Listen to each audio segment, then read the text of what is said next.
My name is Per, and today I would like to talk to you about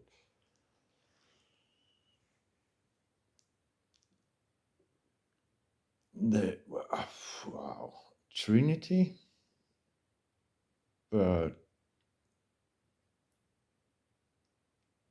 without religious context.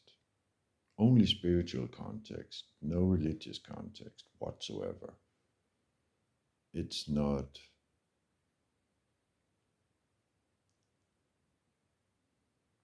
for like a certain religion or something.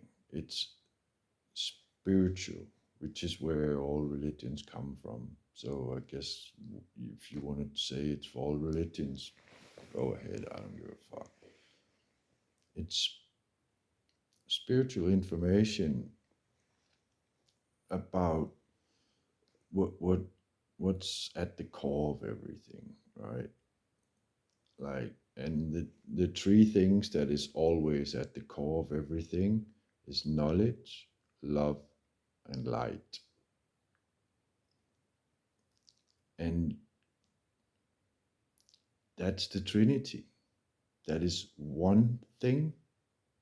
It's just one thing. It's not different things. It appears to be, but it's not. And so part of it, like, so people are like, well, what about faith? You have to have faith. That's also part of it. No, it's not. Knowledge is part of it. Faith is not. It's, I mean, yes, it all combines into faith, but it's not one of the three legs, if you want to call it that. Because faith is believing that something is a way.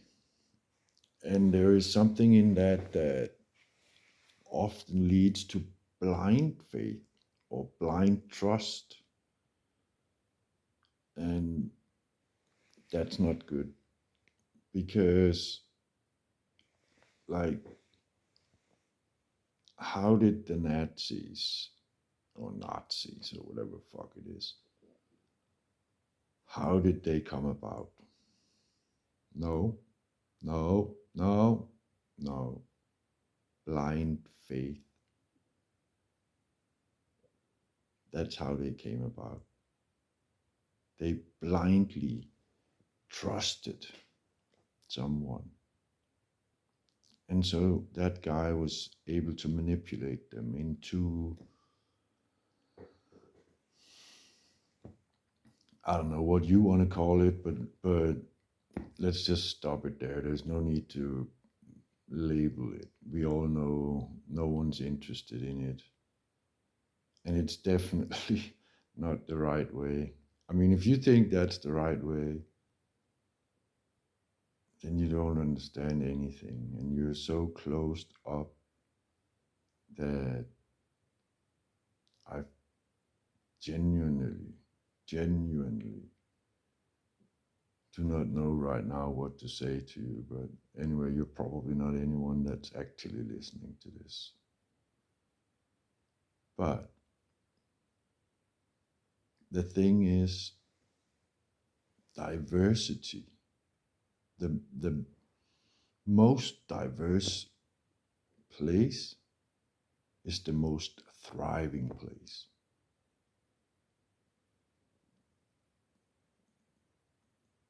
So, yeah. Anyway, knowledge. I know ledge. And so, knowledge is basically, like you're walking on, let's say, a plane or something, right? And you know the ledge or the edge of that island that you are on. And that gives you knowledge. It does not give you faith or belief that you can just keep going. And sure, maybe at some point, if you know some stuff, you can walk through walls or whatever. Fuck. Shit. And one way of explaining it might have been to have faith. But there's a slight possibility that that word has been eschewed since it was first mentioned. Well, I don't know, of 2,000 years or whatever fuck ago. One, the holy book or whatever the heck they call it, is talking about, right? So, anyway, the point being that you find something in life, and in that, you're basically shining a light on it, right? When you're shining a light on it, you're also in the same sense or in the same act, in the same way, loving that thing. And you are, of course, in that gaining knowledge about that thing or have knowledge that that thing exists. Now, because of the way that we live, where you have, like, well, not everyone, but a lot of people have an internal monologue going on when they experience something and is trying to figure out what's going on. And that internal monologue really is killing the moment, killing the spirit. And some people would say it's the devil talking to you and all kind of shit. I don't know. What I can tell you is that there are many different ways of thinking. And like one word, no, one picture is equal to 1,000 words. If you can think in images, you can understand things a lot faster than someone who has to have every word go through their mind in a specific order, kind of stuff, right? I mean, words are not bad. I'm not saying that. What I'm saying is that in terms of grasping things, imagery is better than words when it comes to sentences. There are times where singular words are more powerful than images because that singular word focuses things extremely, and the image in that scenario would leave too many things open. So there is no bad way of thinking or a good way of thinking. There is only a useful way of thinking in these circumstances, under these conditions. And I don't know, it seems a little bit like I got off topic, but it's not, because it's all connected in terms of that, like, that knowledge that I just put on the table, you're able to shine a light on. And if you can shine a light on it and find the love that is in that message, that knowledge is yours for eternity, because no one can take it away from you. And that's why that is important. Because richness, wealth, is not a financial thing. Yes, it is within economy, but it's within economy of resources, not within economy of finances. Finances is just one of a trillion billion resources and does not matter. What really matters is wealth in knowledge, in how do you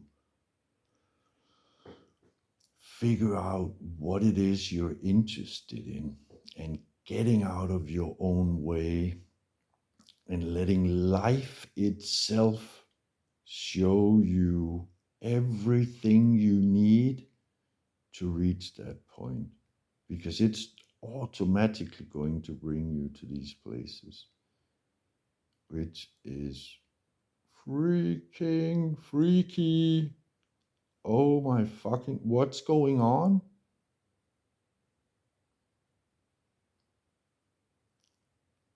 Anyway, there has to be a way to communicate with the universe, right? If this is more than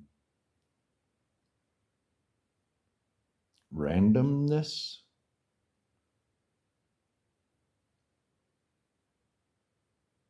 so it can only be your focus and your excitement, right? What are you putting love and light and knowledge into? Where are you focusing your things? Are you having experiences, or are you hearing about things? What is real? What is the good stuff? Where can you find love, light, and knowledge? You can do that in experiences. You can do that in everyday life, not in listening to what others say and believe in them. Knowledge, experience. That's where you can find yourself. That's where you can see the world. That's where you can find anything you're interested in. Just remember one thing. Stop listening to people and fight their fights. Get caught up in their ways of looking at life. And find out for yourself. Find out for yourself. You owe yourself that, don't you? Isn't it what you really truly want?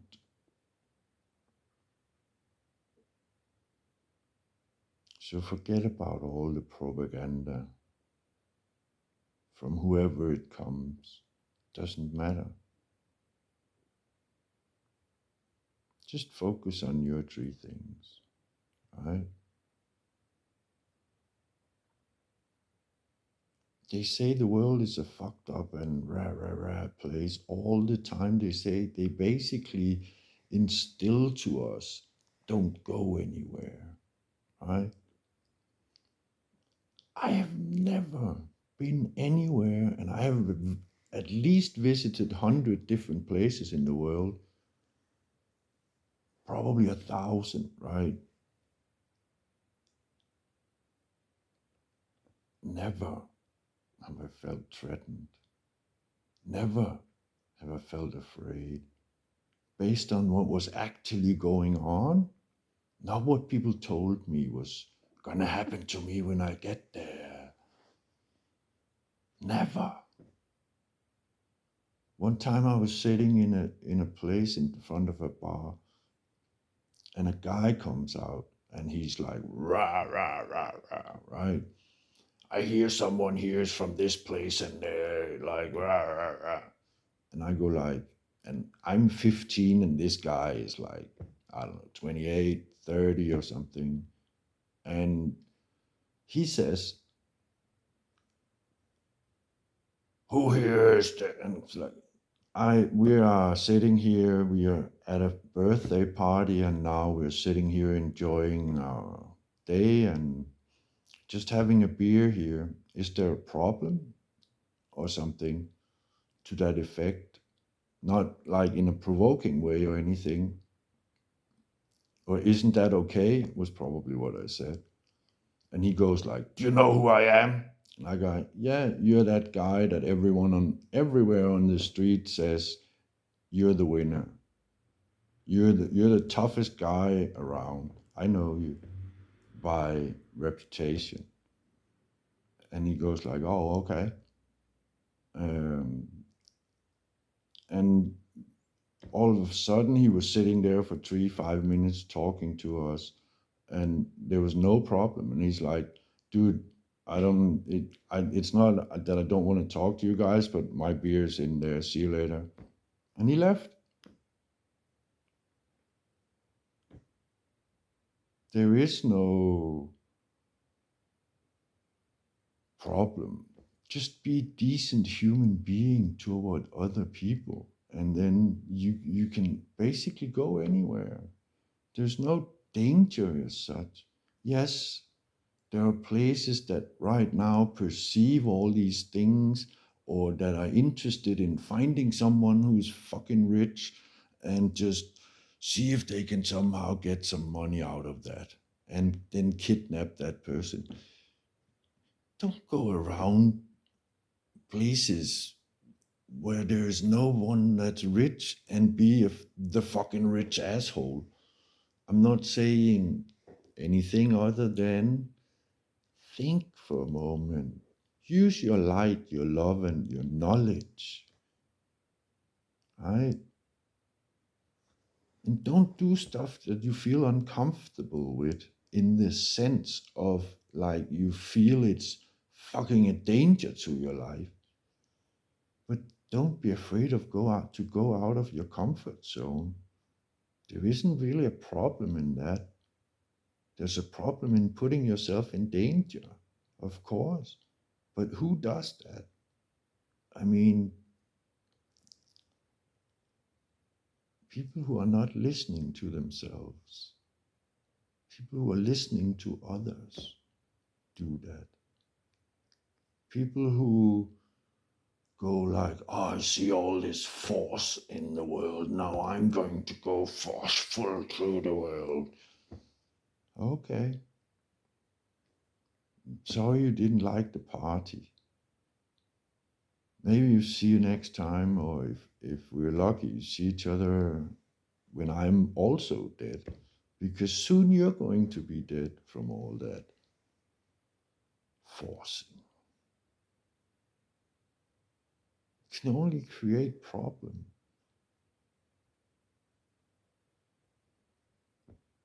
Like, have you ever in your entire life met anything that was interested in a force coming toward them? What did they do? Either they died from the force, got out of the way of the force like forever or whatever, or they put force on back on it. And I would think that the most natural thing would be to put force back on it. Like, are you trying to defend yourself from keep living, or are you just gonna let it happen? I mean, fire. Wow. Well, that's fucked.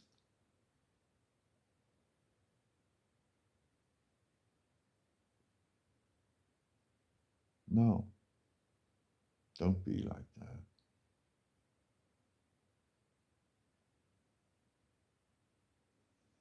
If you have to be forceful, if you have to use your force, use it the right way. use it to stick your ground. And then you'll find,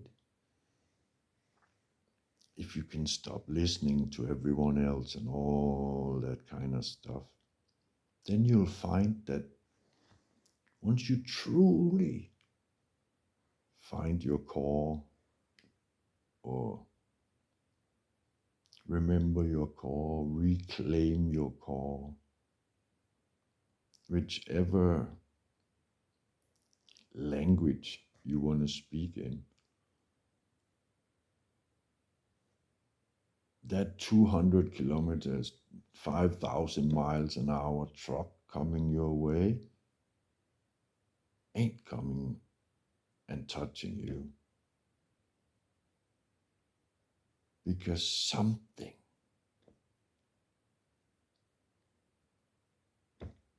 makes it impossible. I couldn't explain it to you if I tried. I mean, I think to be able to figure that one out, we truly has to walk the path. The path. We truly have to walk the path. There is no other way. Nah, there is no other way. I truly think that there are some knowledges that you cannot get a hold of unless you're in 100% love vibration. And I don't mean things that more or less any living human being has experienced. And I'm not trying to diminish anything or anything. That's not what we're talking about. I'm just trying to give you an idea of what kind of love I'm talking about. Not that one where you know, I saw you peed on my roses, so now I don't love you anymore. No, that ain't love. That's behave how I want.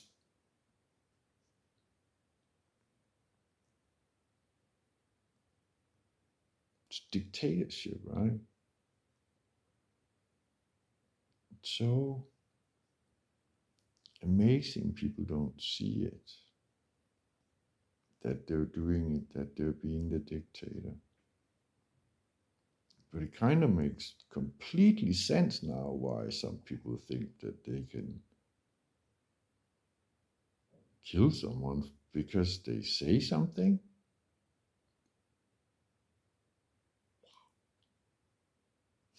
It ain't it's not scaring me. It's just mind-boggling.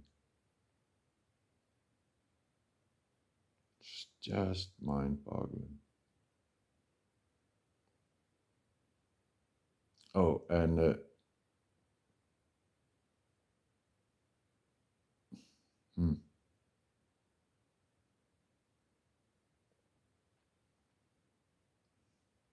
I'm not saying anything talking about that.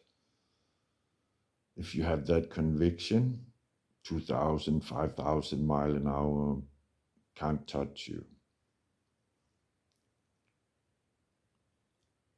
I'm not saying that people who end up dying from some event does not have that love, because, or that root, that stickiness in the world, or whatever, that makes it impossible to touch. Because there are also, as far as I can see, there are also agreements here. And sometimes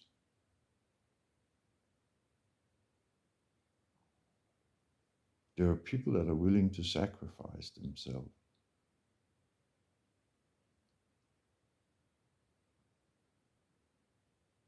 just so others have a chance of seeing,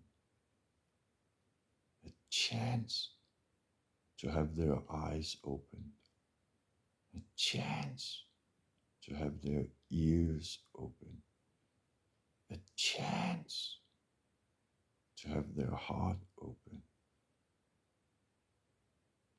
maybe their third eye or their mind set straight.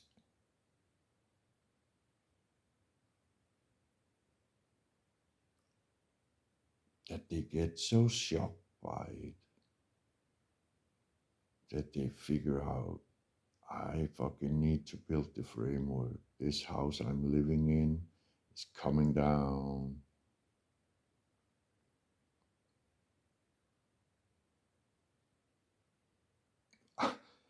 I'm impressed by such people.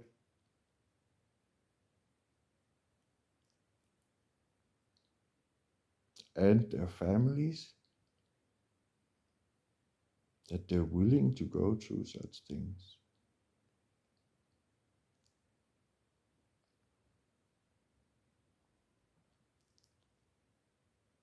Just for a small chance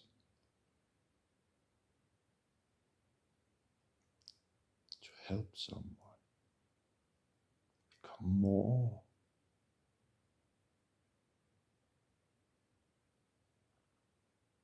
If that's not beautiful, if that's not awe-inspiring, I do not know what it is. It sure as hell amazes me.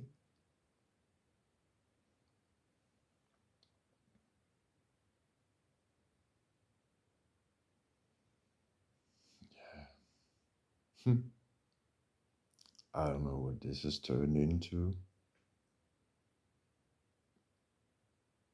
but who gives a fuck?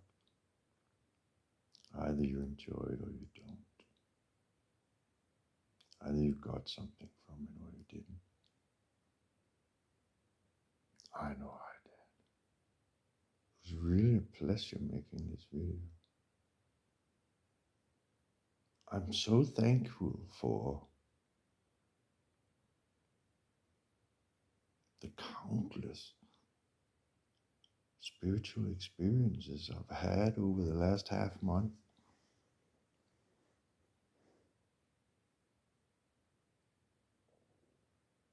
I'm wondering if I'm fooling myself. Well, I'm not talking about that part that says, am I crazy or not? That's always going to be a possibility. No one should ever close that door. That's becoming really dangerous. Closing that door, you're lost. You should always be in doubt if you're crazy or not. I don't, that sounds like you should always be on the line between crazy and insane. And even though that might be a universal truth or something, that's not really what I'm saying. What I'm saying is, you should never be afraid to ask, this situation that's going on that seems fucking crazy, is that because I'm crazy? Am I truly, for example, having spiritual experiences, or am I going nuts? Right? And so the only way you can truly find out if it's the case is by keeping it open. Because the moment you close it, you're not going to look for it. So you're not going to see it when it comes. And wham, you're on the wrong side of the door. no matter what side you were on when you closed it. So always keep open. Am I crazy?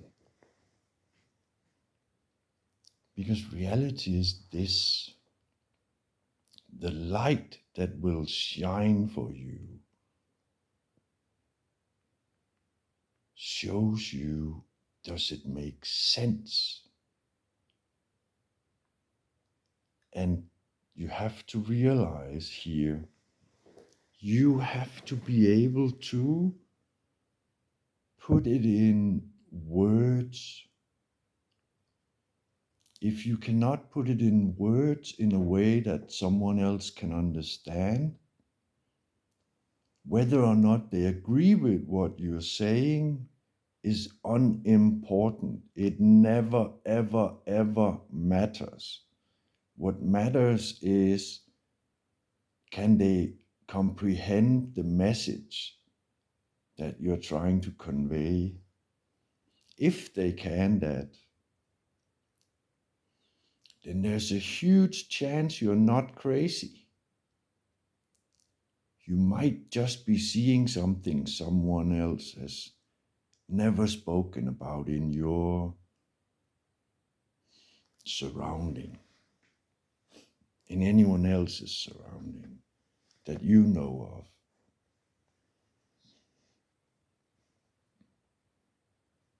That's the beauty of it. Because we live in the not know.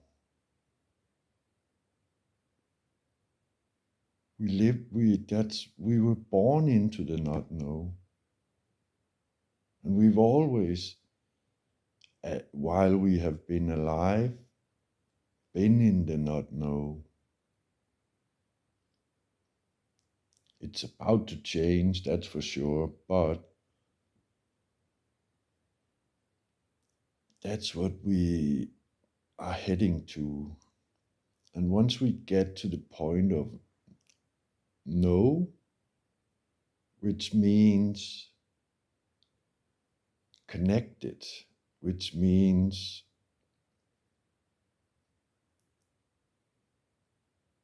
like, okay, here, so some people here are going to do it by connecting chips into their head.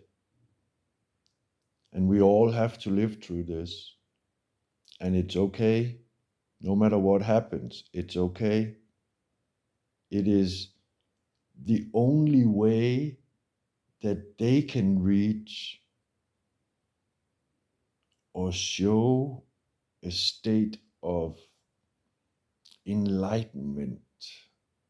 I do this because there are many connotations with that word. But what I am saying in that is the place where you have your own internal, true to the universe, true to the truth of everything, true to reality light that you can shine on.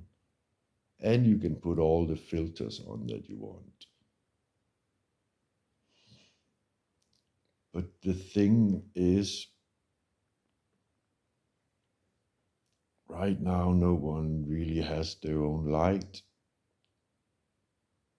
because the only way that you can get that light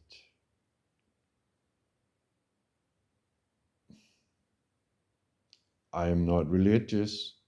I know this sounds religious. I don't give a fuck. Is cultivating a relationship with everything. Let's put it like that rather than saying God, then it doesn't have to sound religious. But truly creating a relationship with the one, or all in one, or all in one, or everything, or the universe, or one of all the other words you've heard that makes you most comfortable with grasping that message that's truly being laid on the table here via my mouth, not by me. Don't trust that. Anyone who says it's by them,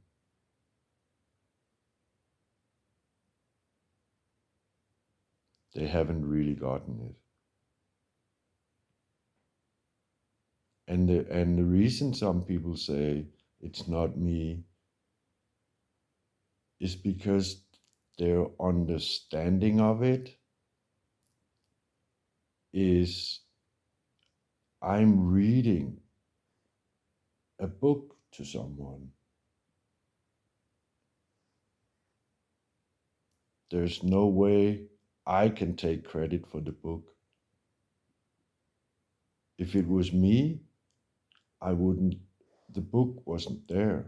The story would come from me, but it doesn't come from me.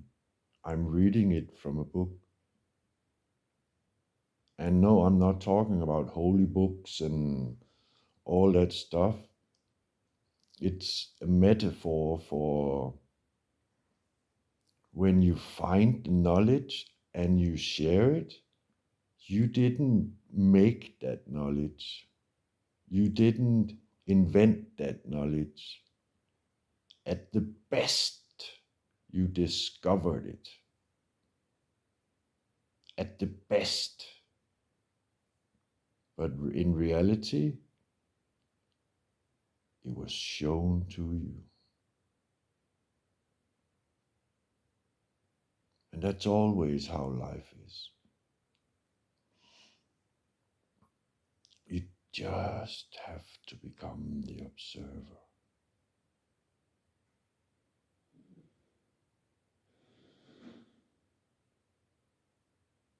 If you're an instigator, try to not, and observe. Try to calm yourself and observe. And once you see it, use that instigator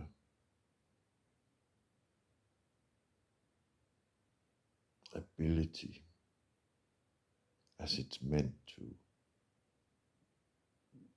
No, I will not tell you what that is.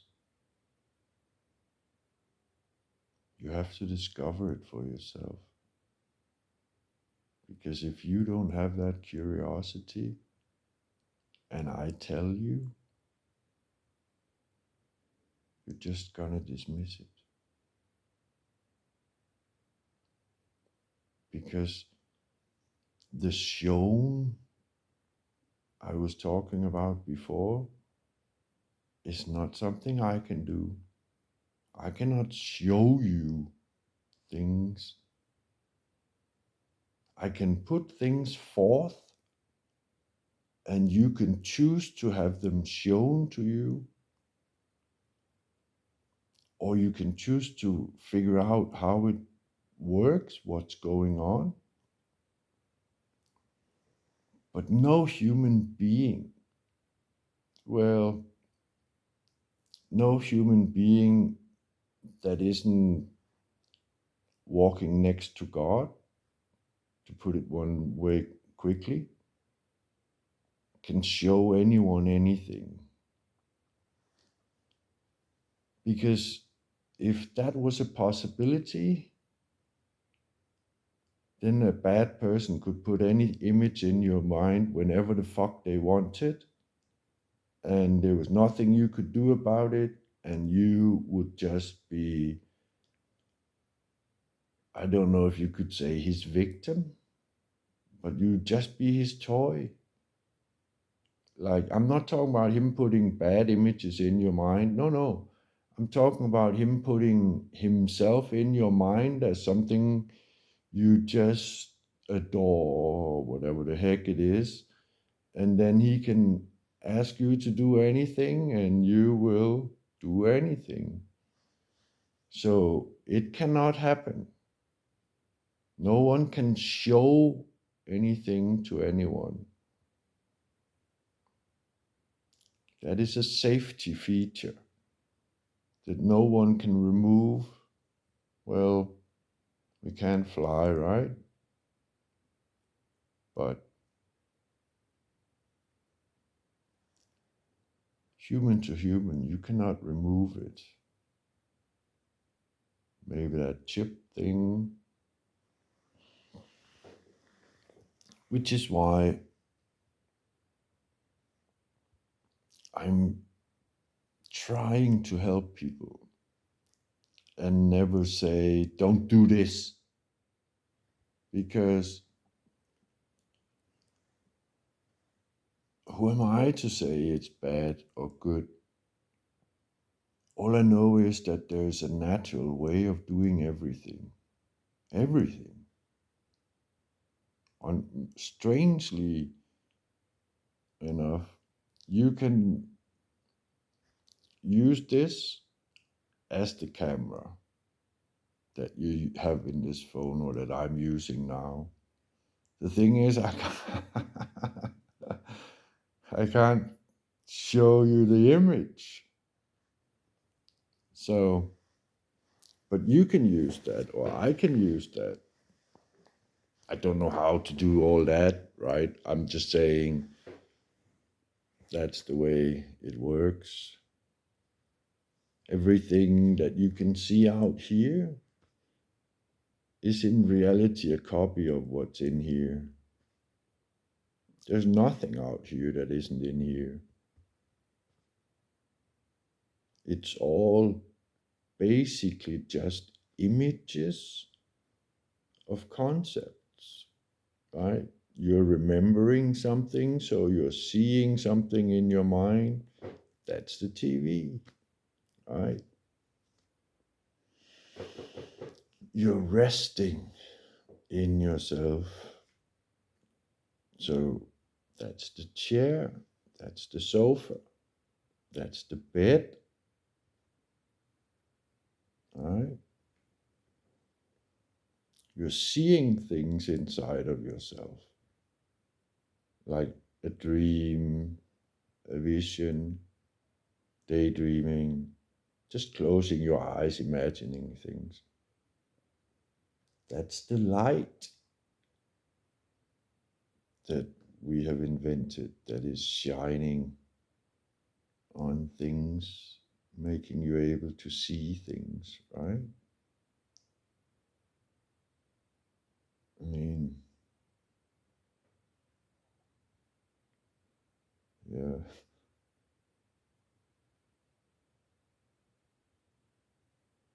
having spiritual experiences is fucking strange, man. I don't know if any of what I'm saying is correct, is the truth, but oh my God, does it sound like it? Holy fuck, what's going on?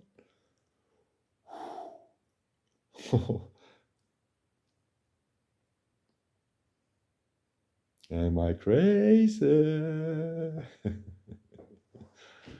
Ah, let's all take it like Buddha, the joke it is, this life, and have a good laugh at it and enjoy.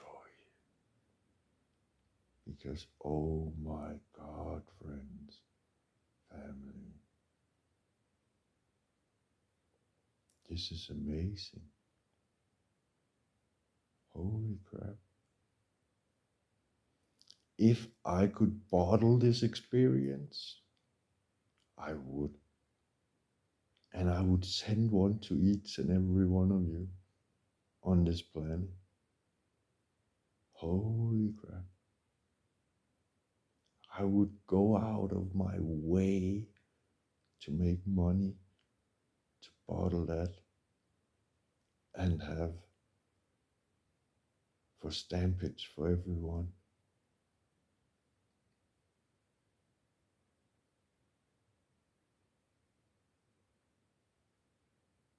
I would, I, I would sacrifice my life for that. I would. I'm serious.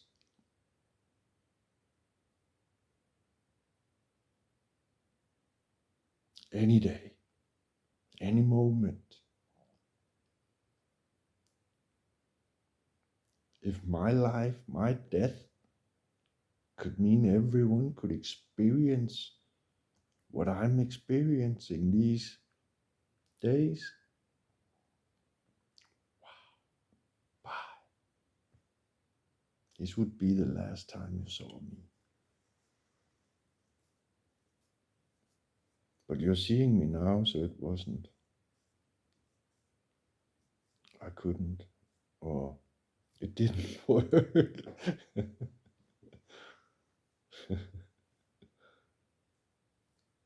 Well, I guess I didn't pray for it, but, or whatever, fuck, you want to call it.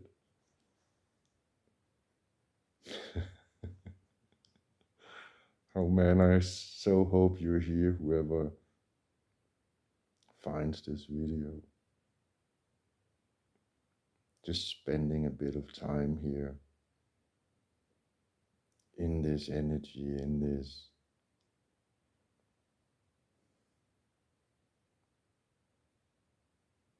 conversation, in this calmness.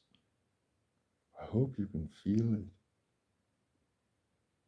I hope it gives you a good breathing room. You deserve it. You deserve to be released and let go of all whatever it is.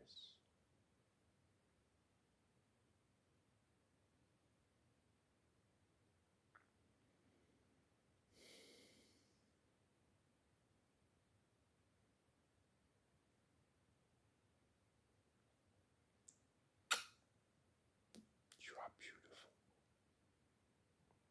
You are amazing. I love you with all of my being. No, I don't want your fucking dick. What are you talking about?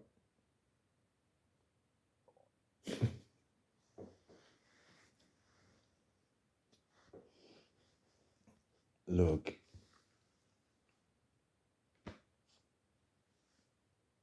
so many things are about to happen.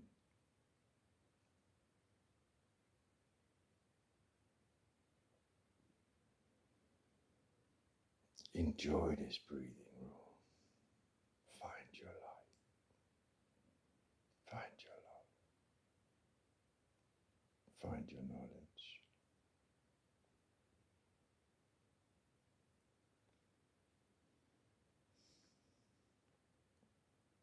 When a light is shone, darkness comes out. And it's not that darkness is attacking light.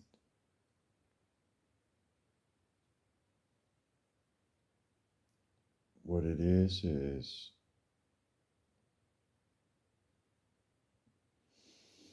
how can I best explain this in 5 words?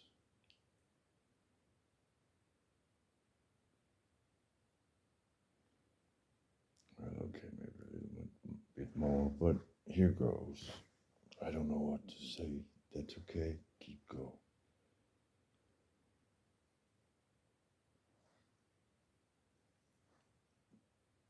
Before the light is complete, all encompassing, shining everywhere,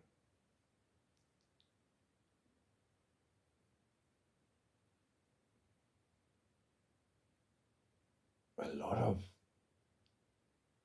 shadows has to appear. Like we see it every day when the sun moves over the sky, right? A certain point comes, the sun is just above your head, however that's possible. And there are really no shadows everywhere.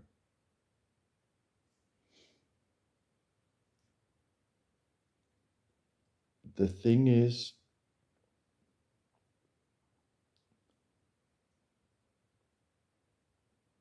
as long as we don't see unconditional love, we will have conditional love.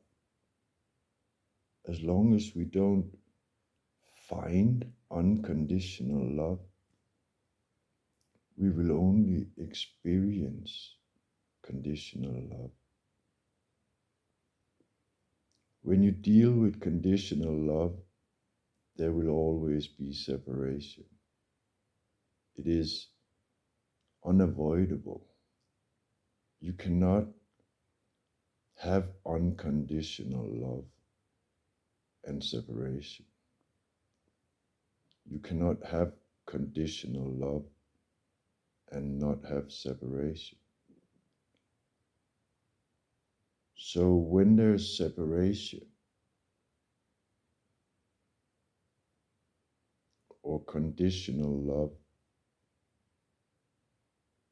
there's conditional love from my side and conditional love from your side.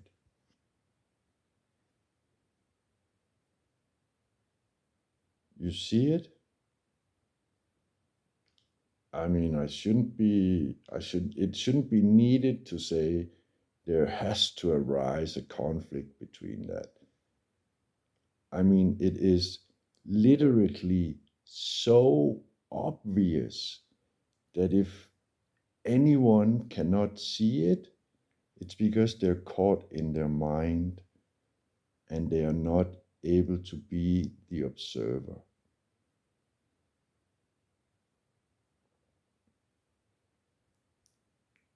It's okay. There's nothing wrong with it. It is the way things are. Here is the gist of the whole wide world. Everything is a machine. Everything is a ski lift. Everything is a roller coaster. Everything is a bus. Everything is a train. You go into it, you choose to do this thing, you choose to feel this thing, and you are being brought along.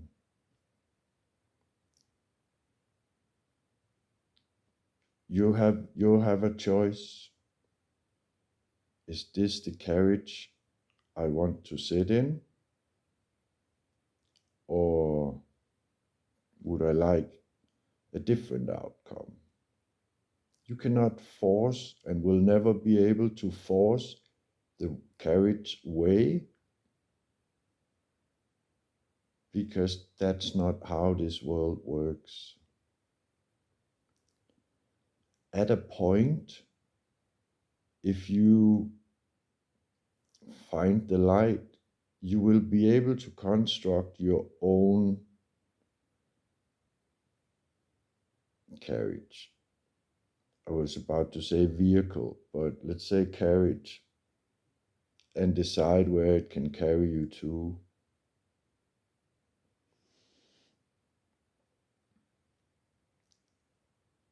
But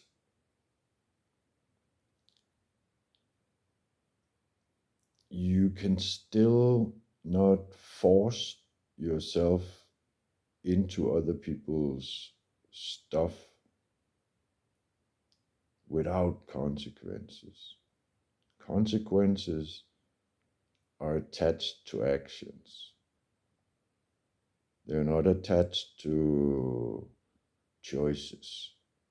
They're not attached to beliefs. They're attached to actions.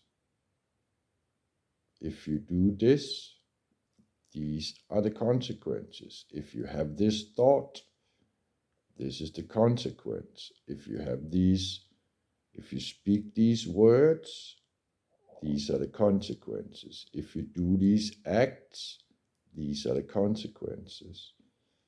Now, some people may hear consequences as someone is coming and slapping you over the head. No, that's punishment. Consequences is if you push this, it falls over. That's it. It's action reaction, right? But it's not like emotional reaction. That's not what we're talking about. Anyway, I feel like I'm losing spirit. Not in a bad way or anything. I just mean like it becomes so far out now in a way, or such a long conversation that it's almost like it has happened. Everything that needed to be said has been said, apart from. So don't let yourself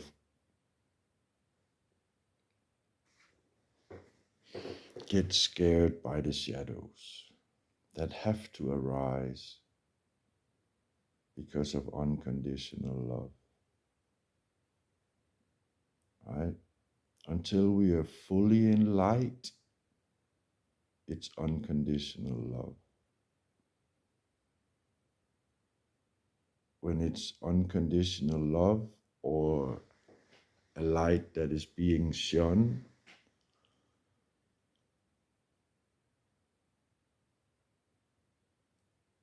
from love or from not being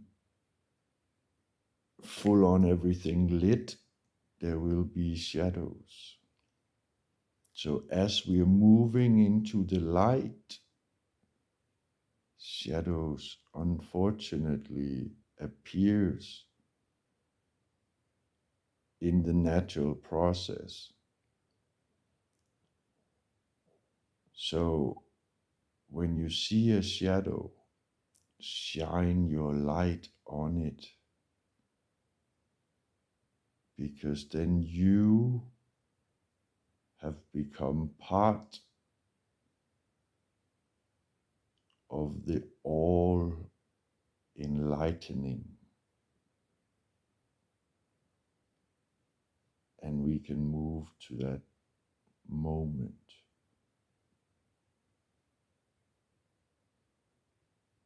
Can you hear it? Can you see it? Well, I for one just felt it.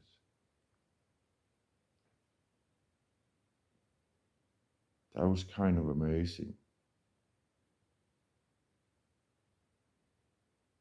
Because as I was saying this to you,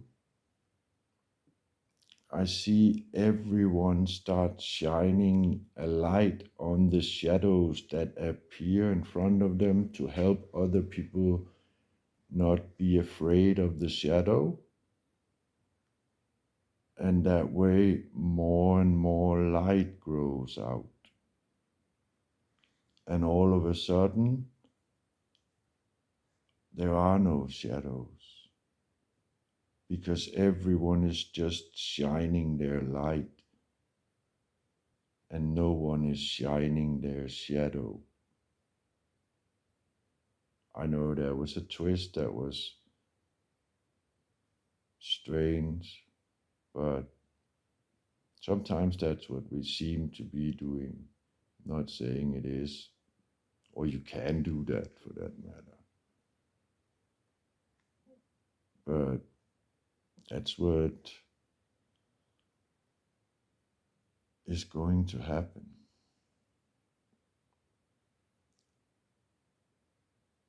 I mean, you do see the unconditional love, Israel, Palestine, right? And the unconditional or the conditional love between NATO and Russia, right? That has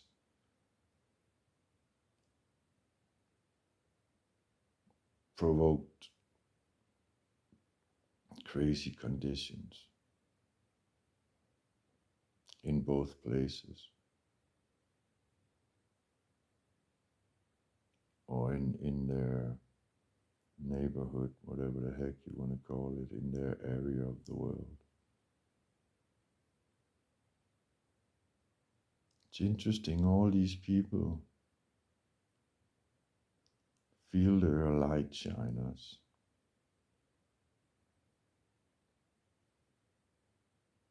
feel they are God's chosen ones.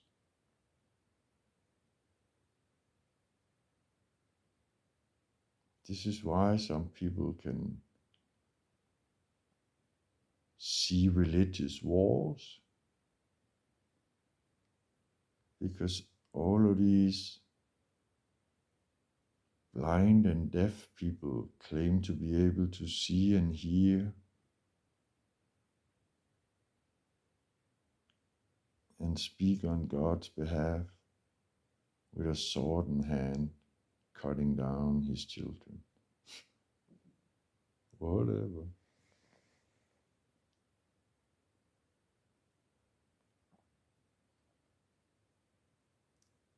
Are you interested in helping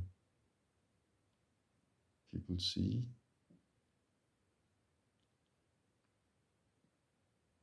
experience this?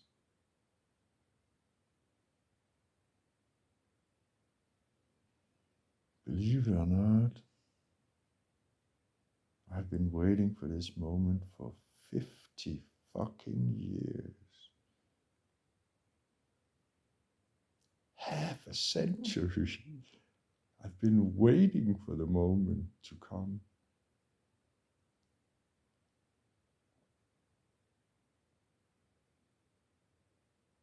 I was very young first time I saw.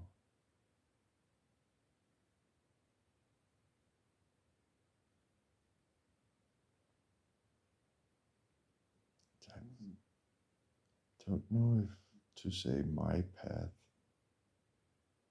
in life or our path in life.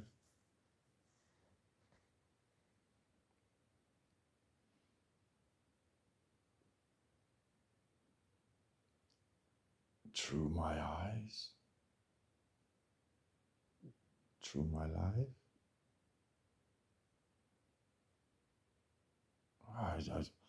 It's kind of difficult to express it, right? But I was so young when I saw what was going to happen in my life, which of course means in our life, because like now I reached the point where I'm making all these videos, where I'm stepping into service of everything and just living it, being it, and not waiting for it anymore. It's so strange. This is, how can I best express this? I have had such a long time in my life where I have been kind of unable to do stuff, kind of not been able to motivate myself. I've not been able to, well, get off the fucking couch or the chair or the bed for that matter. And if I did, it was to go put me on one of the others, or go to a friend's house and do the same thing. Not in a bad way or anything, not in a lazy way. Well, bodily, maybe. I have never in my life not had 7 things going on at the same time in my mind. Never. I mean, I have had times where I have no thoughts and there's just like quiet, right? But there are so many things going on in the background. Like, I think I have probably 1,000 things going on that is things that I have opened,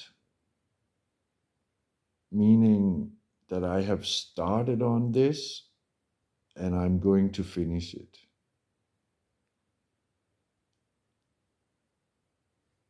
But I'm between start and finish, and they're all connected. They're all the same one fucking thing, but they are 1,000 things, so I just need to understand how to put this 1,000-piece puzzle together, right? So all of these things are going on, but until I fix certain puzzles, other puzzles can't be. So it's kind of like I'm having this thread of a thought, and then, oh, okay, I see, yeah, okay. Now there's nothing else I can do about that because I'm lacking that knowledge. Oh, okay, well, whatever. And then eventually I get to that knowledge. And then what happens is once I finish that knowledge,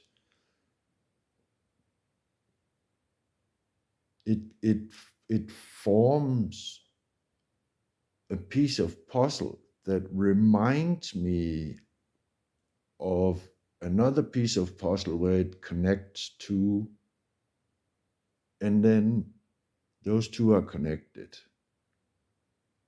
And then it just keeps going, right?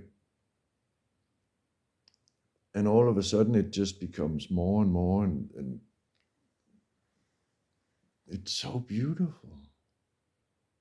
It's so, so, so beautiful, man. It's so amazing. I'm kind of freaking out. No, it doesn't appear like that. I appear, well, maybe I appear very coherent. Well, maybe there are moments I'm not, right, because I'm experiencing what it means. But generally speaking, I seem to be very coherent. And I seem to be extremely calm. But I am freaking out.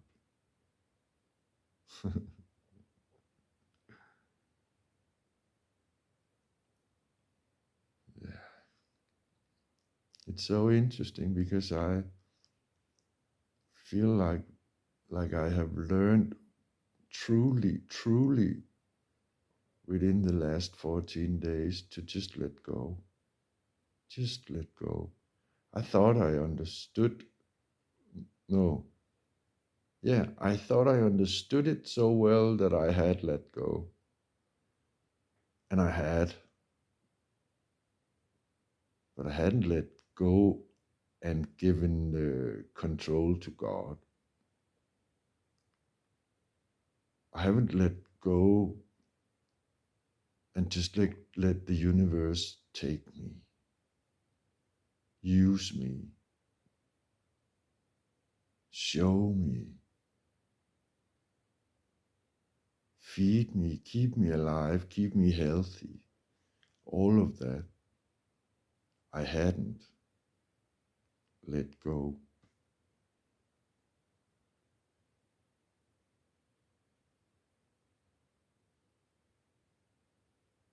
I might be missing like 1% now or something. But I definitely feel like I've let go. So many things have happened lately that, like, so many years ago, I realized God was real because everything, I could see the pattern, like the framework, or I couldn't see the framework as such, but I could see that everything was within a framework and it was fixed within that framework. And so that made me realize that God is real.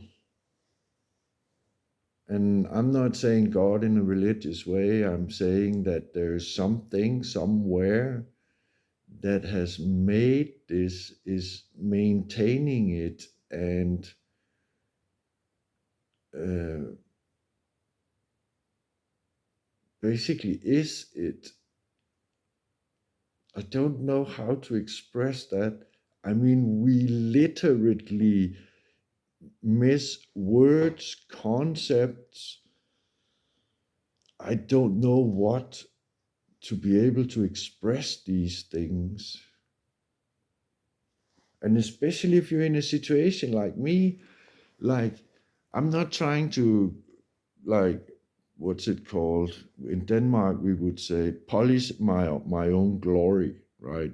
Or whatever that thing is that religious people have above their head, or whatever it's called. It's a true expression in Denmark. I'm not trying to blow my own horn, you would say, but I'm not trying to shine my own, whatever the fuck that thing is called in English. I can't remember. But oh, now I forgot what I was actually talking about.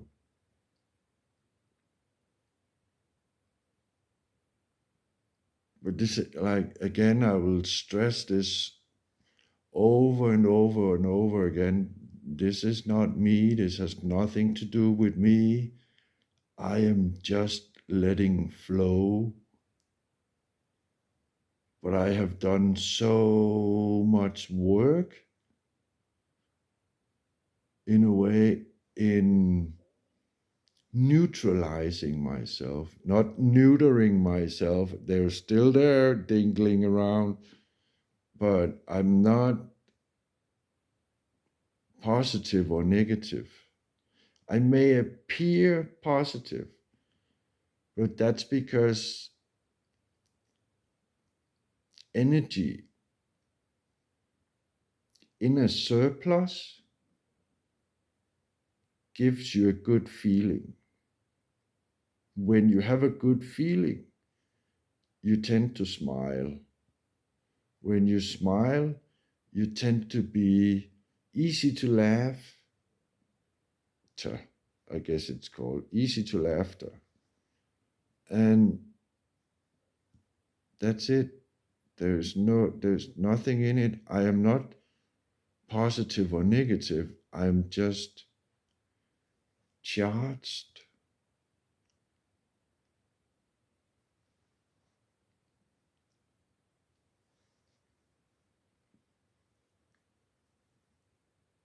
It, this is so crazy. Oh my holy.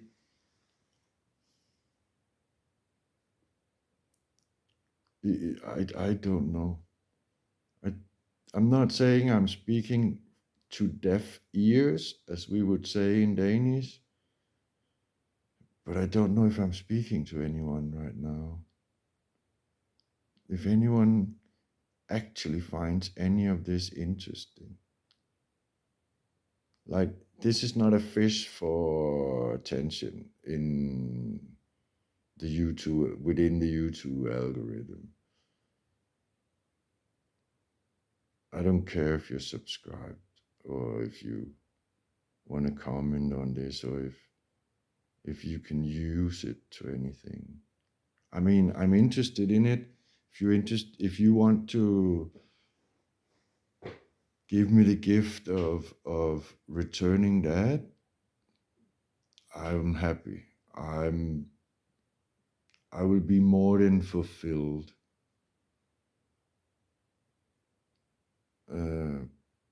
But I'm not asking for it because I don't need it. I'm just wondering if there is anyone out there that are able to actually follow this all the way to now, right? Is there really someone out there that is so calm and so interested in following this, or are there only people out there that can't get to this point because we're all so stressed? Or I sound like a fucking idiot, so it's unbearable to listen to. I don't know. Not that it really matters now, right now. I mean, while I'm recording this video. But it's just so, I mean, there's a huge distance between you hearing this and me recording the video, because according to this, the video is now like coming up on 12 or 16 minutes or something. 1 hour and 12 or 16 minutes. Oh, there, I think it says 1 hour and 17. Okay.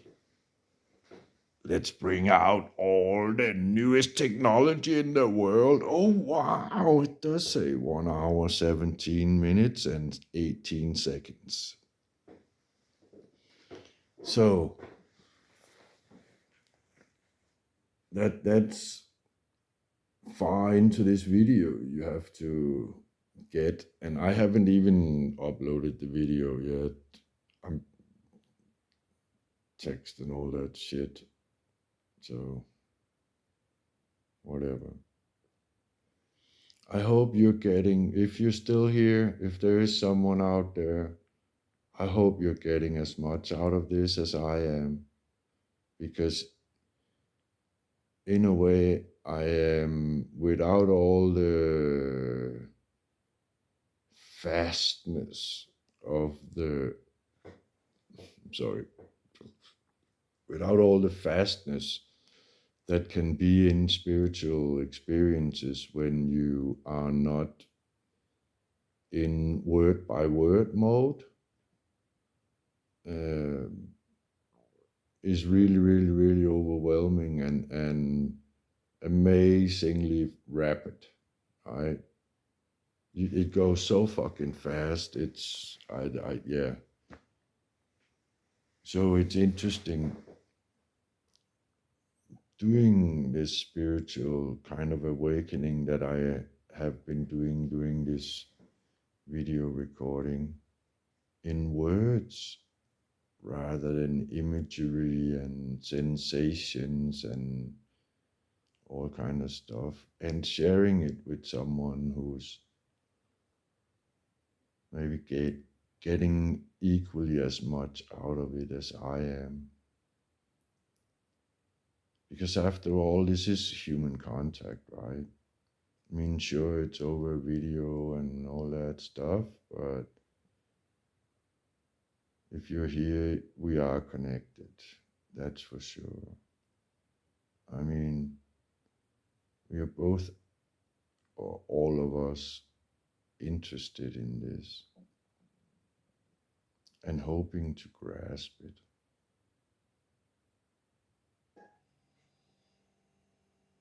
Yeah.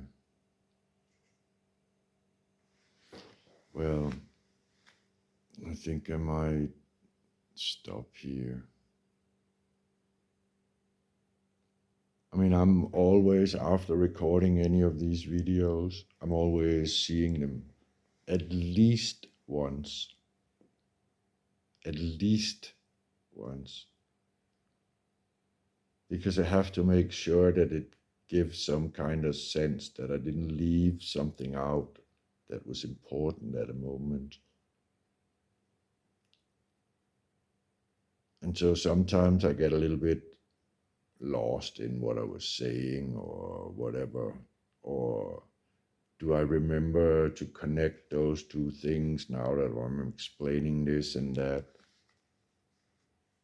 So there's sometimes a lot of going forth and back in the video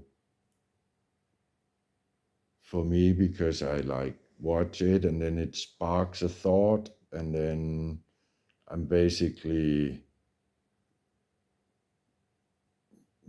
pulling extra pulling extra spirituality out of it, right? Because like, to understand everything, things are connected to each other with some threads.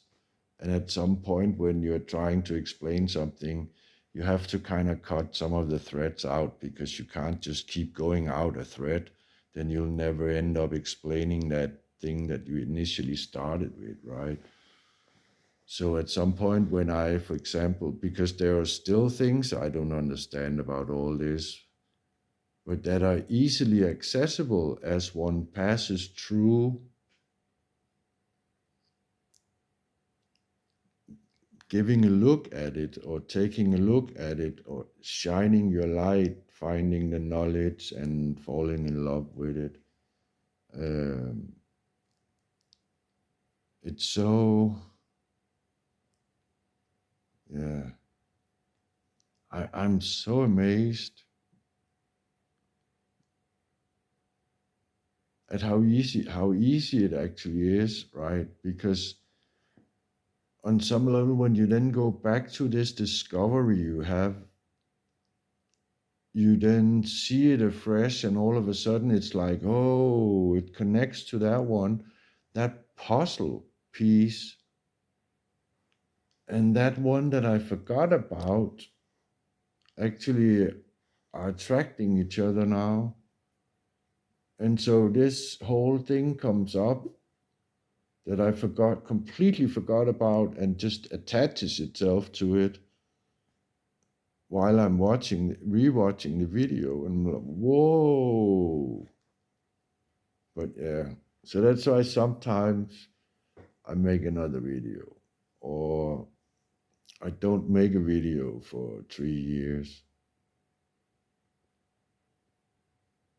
because I'm trying to fucking figure out what's going on, and then I just end up kind of jumping thread,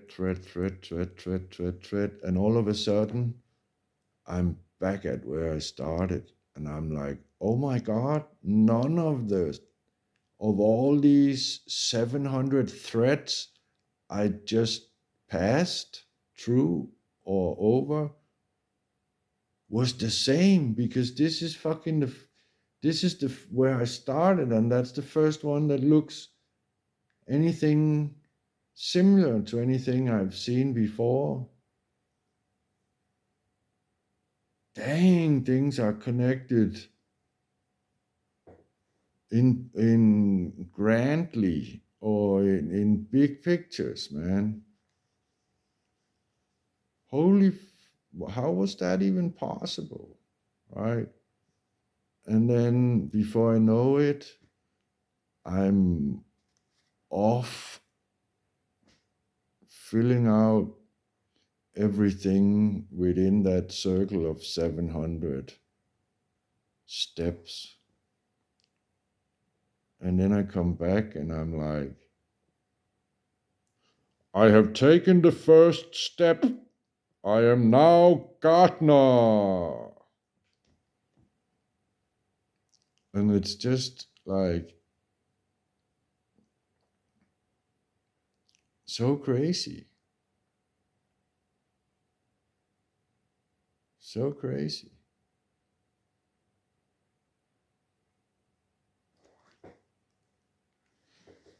but very interesting. I love your bunch, wherever you are out there. If you ever see me anywhere, come and say hi, please. I will feed you all the love you need. I will spend a lot of time with you if you want to, if you need it, because nothing is more important than human connection and becoming one. Not one in the city, in your group, in your country, in your part of the world, in the world, one with everything. If you're not one with everything, somehow you're losing.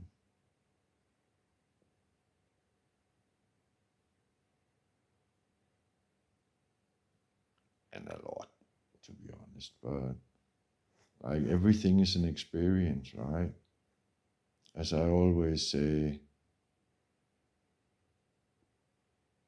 when people say, how can you sit there for an hour and wait for this person is in the toilet and you're not doing shit all or whatever? I'm not sitting an hour waiting for someone in the toilet, but whatever. And I'm like, because there is no difference in experience. It's all the same. It's a matter of, can you figure out how to enjoy this moment? Can you figure out how to utilize this moment for your benefit rather than complaining about you can't sit and play on your fucking PlayStation, or I just bought this game and like, oh, yeah, before I came up here or down here. So what? That's like two, 3 months ago. I bought the first game for the new for the new laptop I have, and it's a game that it looks so fucking cool. I'm so interested in it from the gamer point of view and all that, and I want to do it, and it's amazing. And then I just kind of like fall into videos about another game, and so I go buy that game, and then I buy another game, and then I bought those 3 games and hardly played them. And then I go and I buy fucking 3 or 4 more games, and I haven't even touched them yet. Right? I have 4 or 5 games in my whatever, in my Steam Wish box, whatever. And so I haven't touched any of them. And when these games are gonna come on a good discount, I'm gonna buy them. And I'm probably not gonna play them. But I want to support those games, and I want to be able to say I bought those games, I have them, now I want to play them at some point, right? I know it's coming, but I don't have time for that now because something changed inside of me. And now, even though I've sat here in the sofa now for a couple of hours before this 1.5 hour video, I'm not really sitting in the sofa anymore. I'm getting out. I'm doing all the things that I knew was going to happen.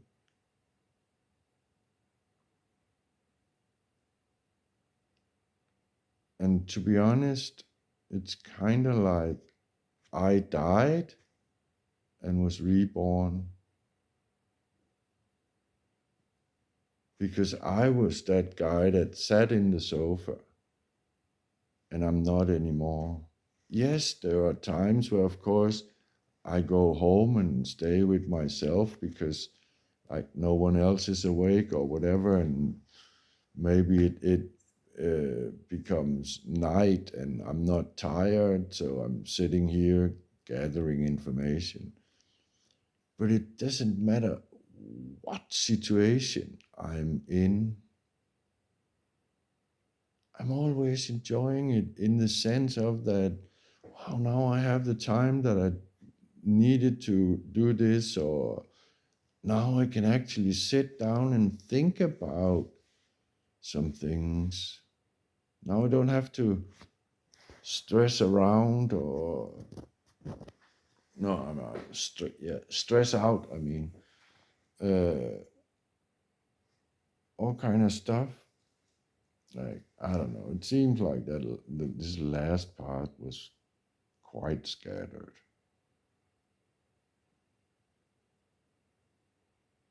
but it's so. I'm. I wish everyone could get this. Everyone could experience this. I swear to you, this can cure depression in one fucking go.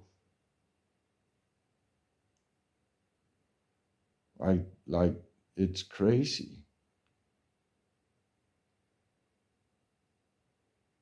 Like if you were like truly depressed to the point of almost like not being able to take the spoon of food up to your mouth or something, right? And you had an experience like this, people would think someone had injected you with something.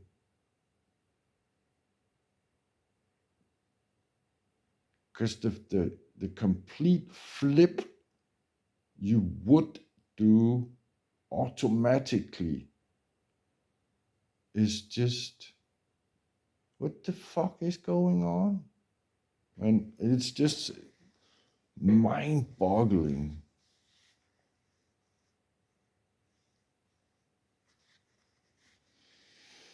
I think I'm gonna go and try and work on figuring this out to an extent where I can call upon it at will, because I'm seeing more and more what it actually means is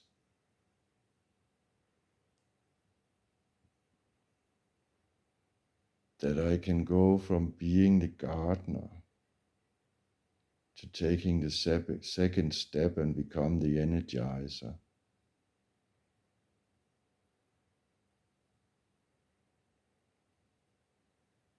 And if I can do that,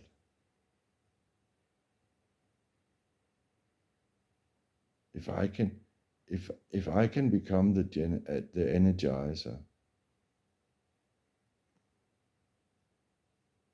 wow!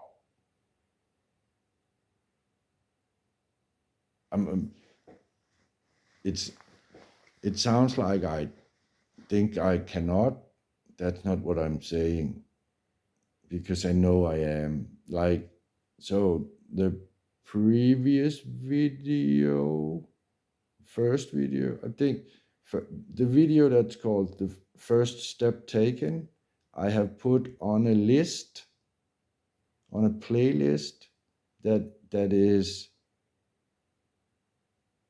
the five steps. And so there must be four more steps. And um, and the energizer is just the second step. And I know I'm getting there. I know I will get there, because not only have I seen it,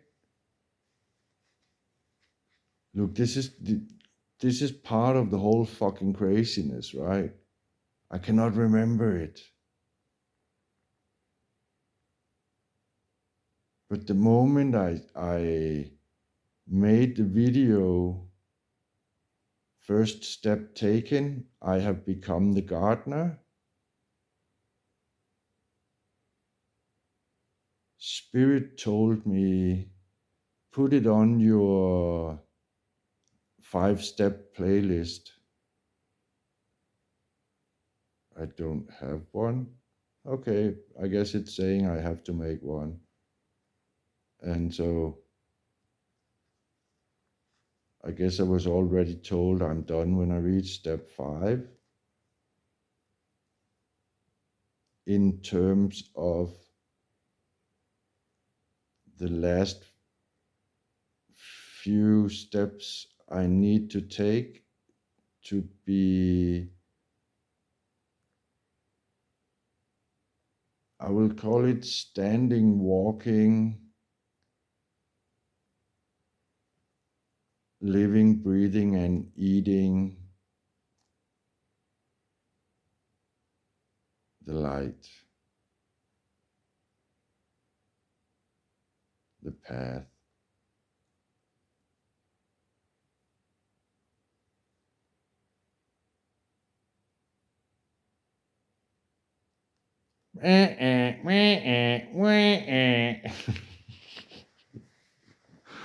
Holy fuck, man. This is just wow. So basically, what I'm seeing, just to not leave whoever might be here still in question marks, so to speak. Like so, the next step and one of the next coming videos will be that me becoming the energizer, and which basically means that I am able to use and move and transfer energy. And okay, look, a lot of these breaks that I do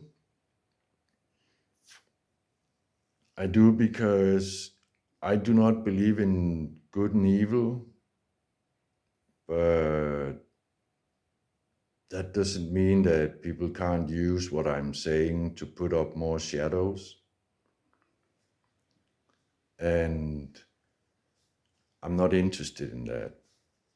So when I speak, I need to make sure that I'm not putting something out there in a way that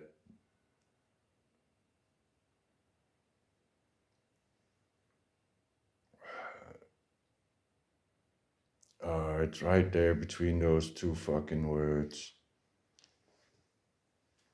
That doesn't it's not fertilize, it's not utilize, but that doesn't like give someone grounds for, basis for finding shadows, because my play is not that. I'm not here to put shadows in or to help someone put shadows in. If someone figures out how to put shadow in because I'm speaking of the light, that's on them. It's not on me.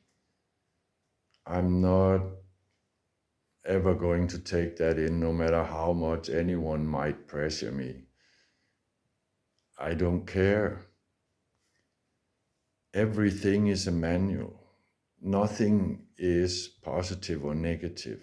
Everything is neutral. You can use a hammer for more than just hammering in a nail. doesn't make the person who made a hammer bad, make the person who used a stone to kill someone rather than to whatever they are trying to make into flour, right? So it's a mistake to use things for shadows. Whoa, that looked fucking crazy. I just turned around and everything was just in shadow when I'm looking at the screen. Anyway, the thing is that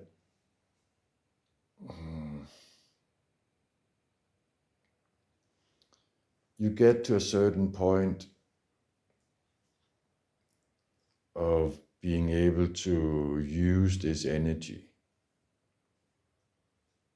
And when you can do that, you can transfer energy to other people. But you cannot, again, force things on other people. It is impossible. It doesn't matter what other people are saying, what other people think, how other people choose to see it. You cannot force things on people.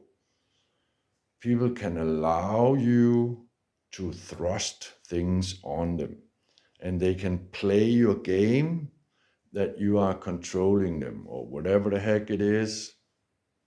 But that's it. The moment they say no, you cannot. That is the nature of this place. So even though you become the energizer, you cannot force energy into someone. You can bathe them in energy. And if they don't take it in, there's nothing you can do. It is impossible. I mean, yeah, sure, you can try and persuade them and all these things, and you may be successful in persuading them, but you are still not pushing energy into them. They are accepting to pick the energy that you put down. They pick it up, and that's how it works. This is the reason why we do not have to be afraid. You do not have to be afraid ever for anything, ever.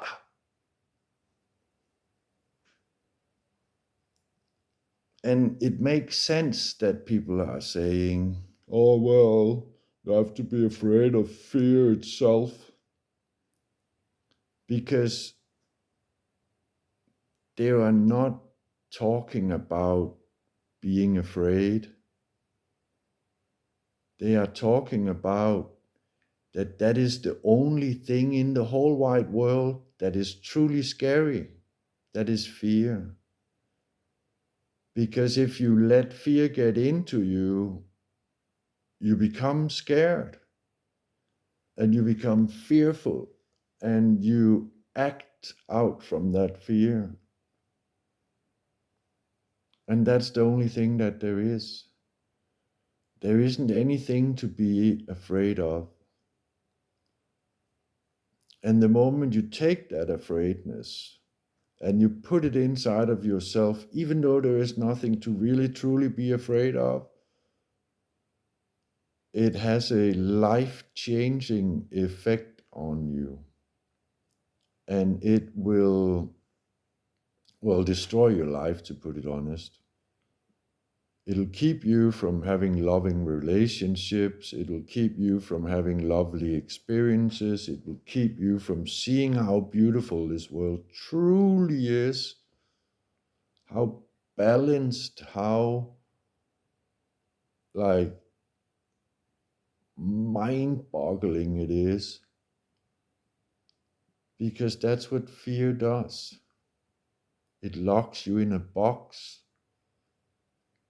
where basically it's like you're stepping into a hologram and you cannot see outside of the holographic projection. and it appears to you that someone is standing outside of the cage that you're in, sticking spears into you, or into you, the cage toward you, and you'll just be like scared shitless and fight out with all these things that are not really there, but just beyond the that veil of fear that you have put up, people are living normal life.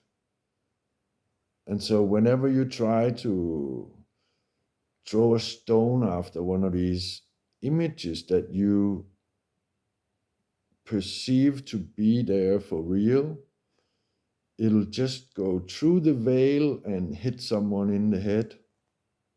You will just be killing someone who isn't attacking you, and it will be chaos. You will truly experience hell on earth.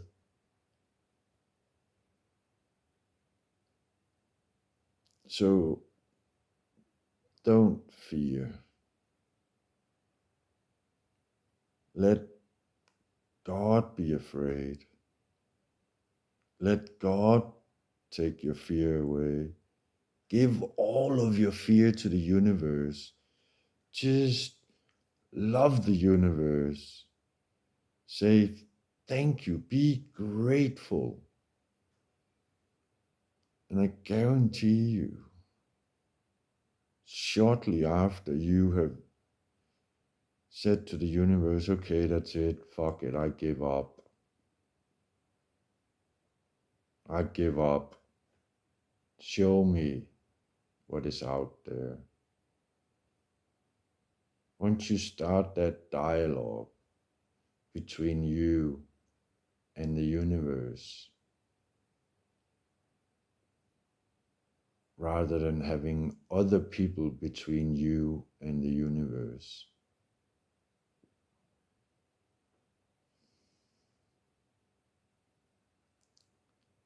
I am looking like that at you or into the camera because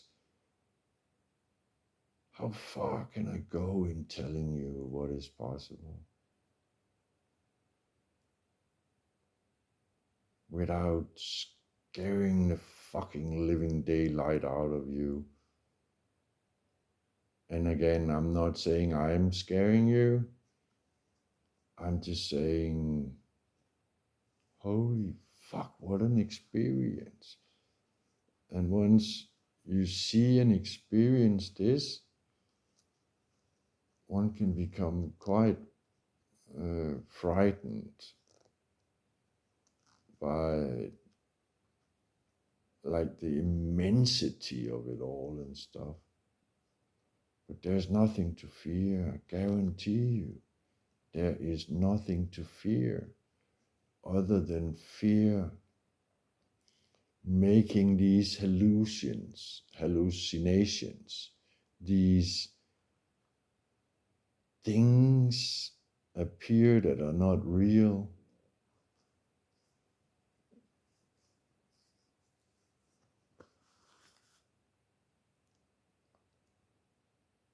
It's crazy. I don't understand it. Feels like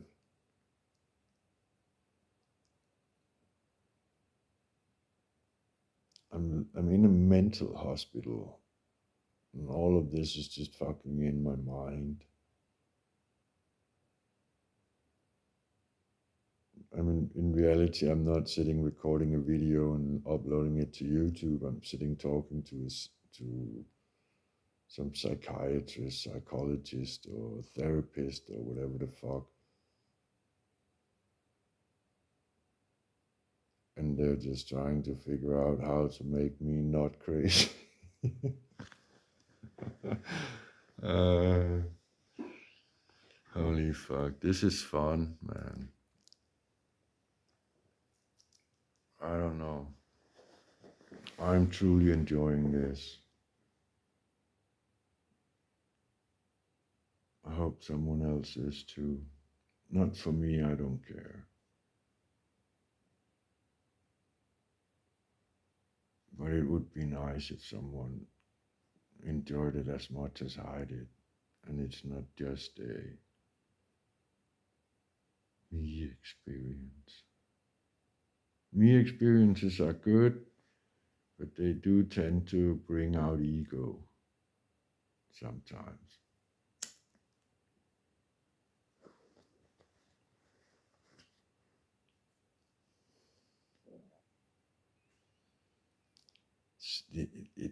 This is the strangest feeling I'm having right now. I feel like I am truly sitting here within connection with someone, and I don't want to stop the video because I truly like this connection, man.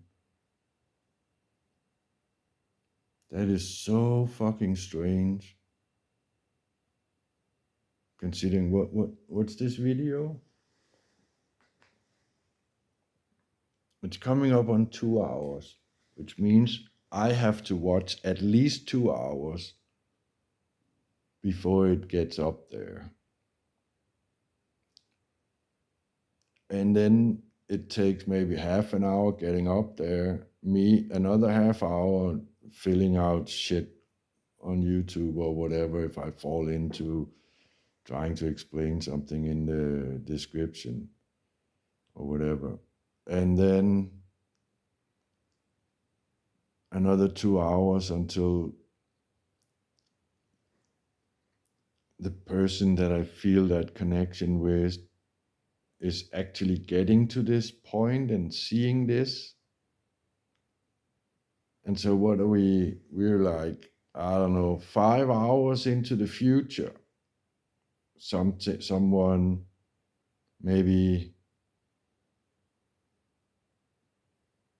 at like the minimum time between these words and that other person hearing it is 5 hours. And I feel like I can feel a connection. How is this? If there really truly is one, how is this possible? How can I fucking feel a connection to something that is 5 hours at least into the future? What?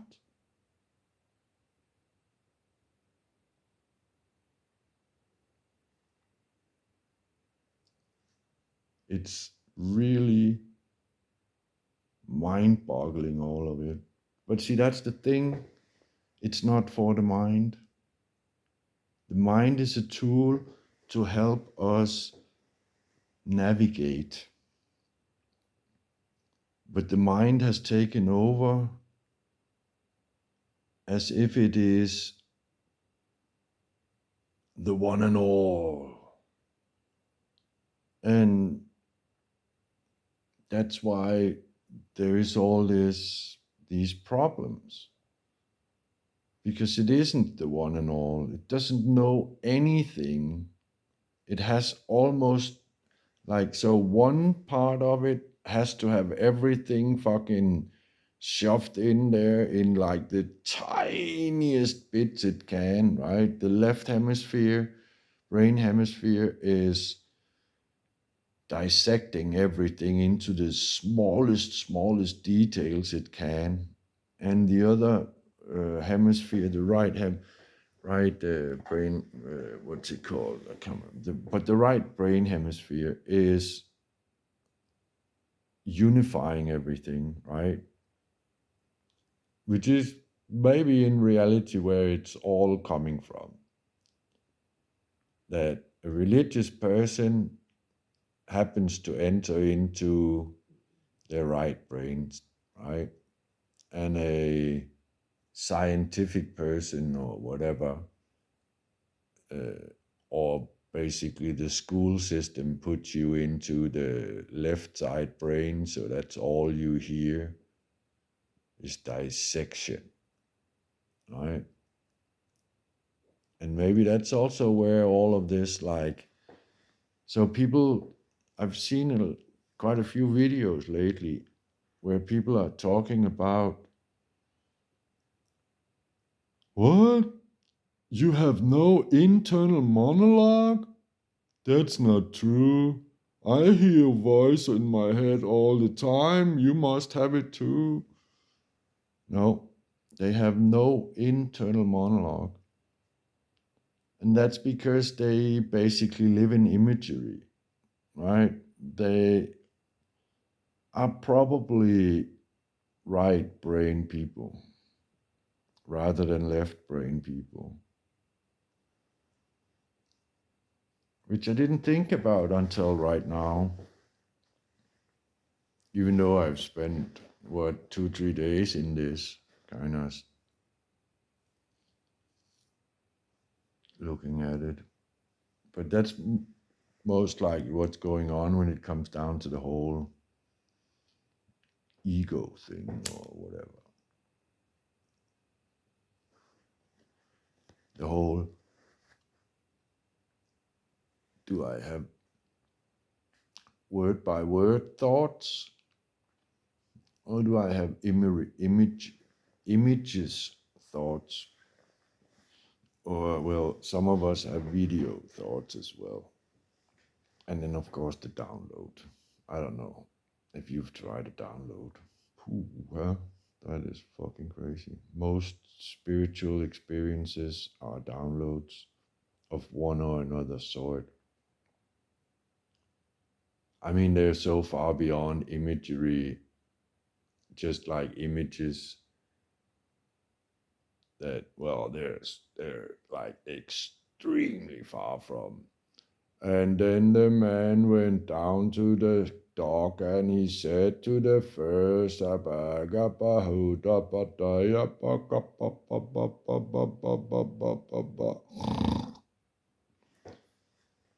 and the image, right, is just 1,000 words. And you can have an image a second, so 1,000 words a second or whatever. But a download, holy fuck, man. I have had some incredible downloads. Some of them have taken me more than 5 years to pack out, or to unpack. It's called unzip, whatever you want to call it.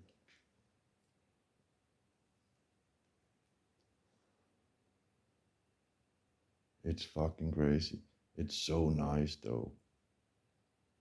So nice. I wish I could. Well, it's gonna happen, of course. I know that, but I wish I could right now do it, because I do have some friends in my life that fucking would enjoy that. But yeah, I'm going to go for Energizer next, because it just falls so much into everything in my life. Like, it falls into this whole loving thing, and it is completely based on first step, a farmer or a gardener, not a farmer, but whatever.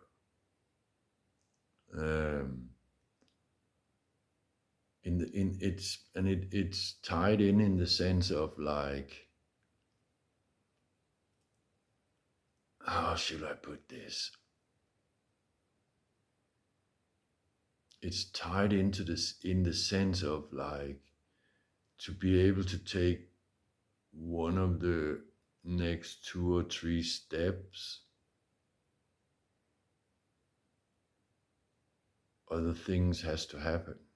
And so one of them is becoming a tree lover, which is part of becoming a gardener, right? And so learning about energy, sending energy forth and back between trees and stuff, like, the reason I'm talking about this is just like fucking right after I sent up one of these videos, the next video was some guy saying something like, you should try this. And then he starts talking about getting information from trees.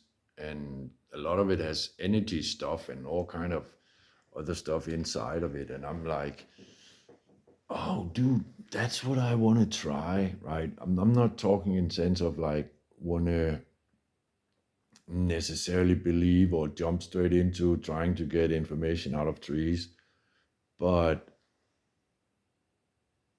like try that whole energy, see if I can like do an energy exchange with a tree, for example, right? Because try and do an energy exchange with a human being is a lot of the time dependent on that human being in a way, their mood, their state of being, and all kind of stuff that they're running around with in their head at the moment. Can they quiet down their mind and all kind of stuff? And sure, maybe I can go out and talk to 20, 30, 100 people, and one of them fits that profile that I need to be able to do this energy exchange thing, to be able to become that energizer. Then, if we look at it differently, right? I don't have to do much work to go somewhere and find the biggest tree and go and try and communicate with it or exchange energy with it. Either it's interested or it's not. Either I get something out of it or I don't. But there's a huge chance that that tree is interested in energy and it doesn't have all these fucked up things going on in its mind that's going to distract it, right? So when I show up, put down my intention and so on, there seems to be a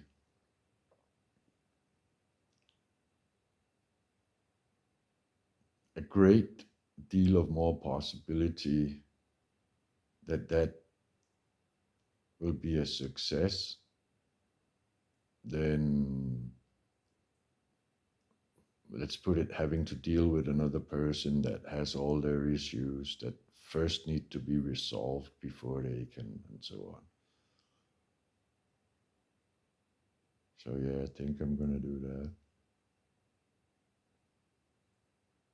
What's even more crazy is that my friend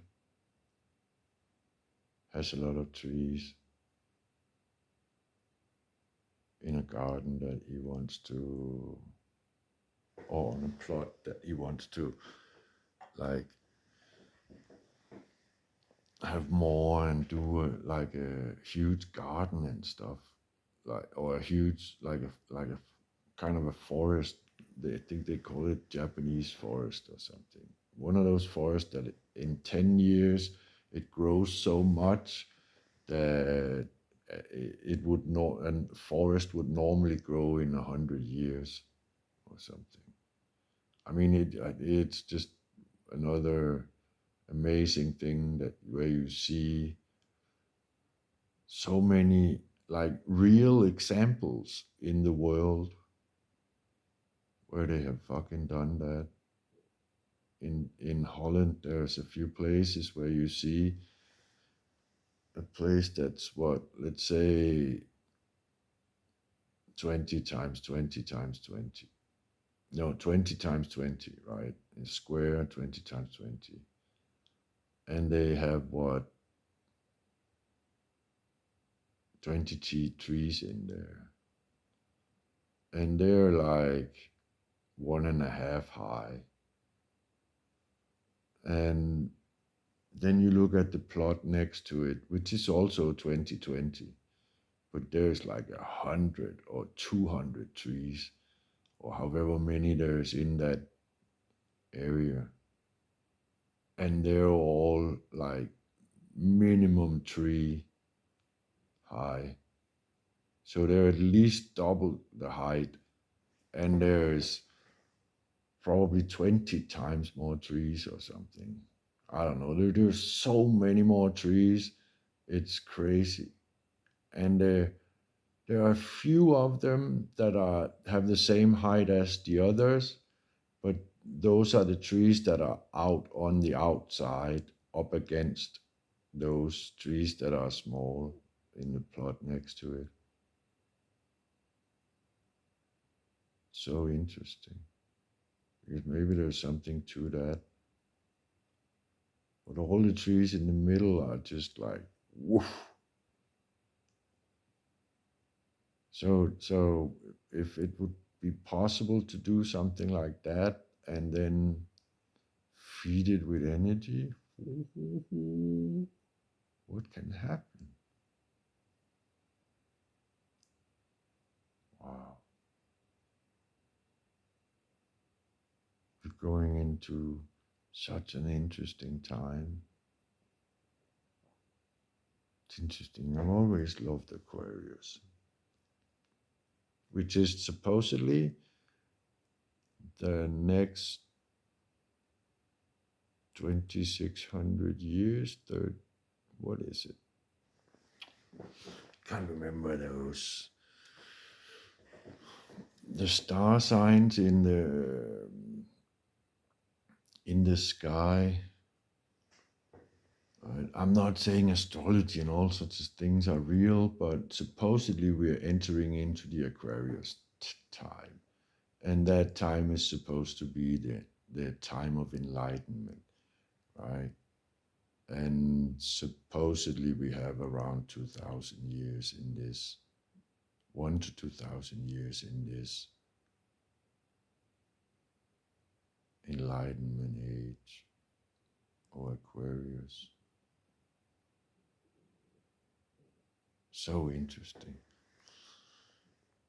I'm looking so much forward to experiencing it all.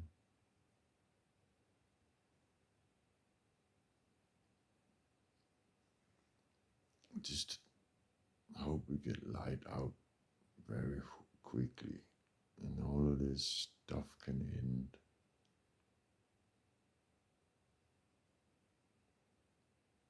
It's so draining for people, right? And you not only do you feel psychotic, but you also probably appear psychotic if you are not bothered by it, right? Because you know that it's doesn't matter, it'll solve itself, and it's people themselves making their own problems, right? But it's just it feels so fucking psychotic, so strange, so I don't give a fuck about you, but that's not what it is. We all need to focus on ourselves to do the work so we can live the connection. I think some people may think that it's an imprisonment. Like, I don't want to go to heaven, then I can't fuck, I can't have a beer. No, no, no. I'm gonna do all the bad things because that's where all the fun is. No, it's not. What all of that is misunderstandings, misinterpretations. Enjoying the universe is not a a bad thing. You're not. That's what you're supposed to do. Have enjoyable experiences, right? So who the fuck is someone else to decide what that is as long as you're not hurting someone else? Right? I mean directly. Of course there could be many ways people could feel indirectly hurt by, I didn't want my daughter to shoot a weapon, and now you brought her to the weapons range. Oh no. Hey, did your daughter enjoy the trip at the weapons range with the guy that, or girl that enjoyed the trip at the weapons range for sure? Because else they wouldn't have brought the other one. Uh, Yes. Okay, so she had a good experience. It's not a bad thing. It was just something that she had to try for herself. She couldn't fucking live by your experience or perception of an experience or possibilities, as in perception of possibilities. Who gives a fuck about perception of possibilities and what's ifs and whens and whatever the heck it's all called? Look, there's a saying in Danish that goes, if my ass was pointy, I could shit in a bottle. So what if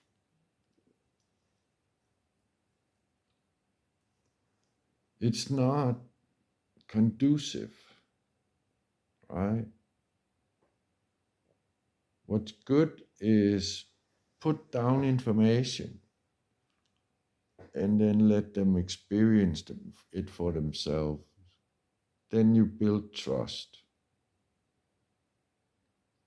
That's the only thing that matters, is trust, not breaking the trust. And that goes both ways. If I say that I'm going to come tomorrow, and for some reason I'm not coming tomorrow, don't break my trust bond and say, oh, I can't trust you. Of course, you can trust me. Something came up in my life that made it impossible for me to get there. Maybe I forgot to tell you. Maybe I forgot that I had the appointment in the first place. But if me forgetting something or something else happens in life that is more important than whatever it was that we had, if I can't do these things, if that caused a bond of trust with you, you don't understand trust. What you understand is conditional trust, or conditional love, or as long as you are my fucking employee, I will be your friend.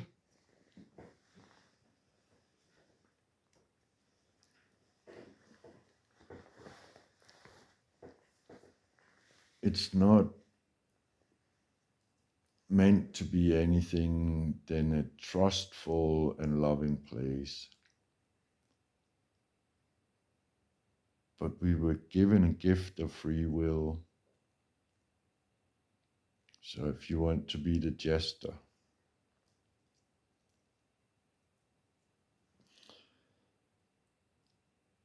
I don't mean it like that. That's the jester's joke.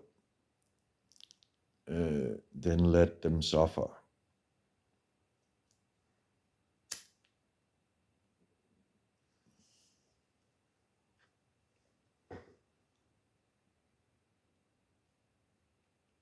It's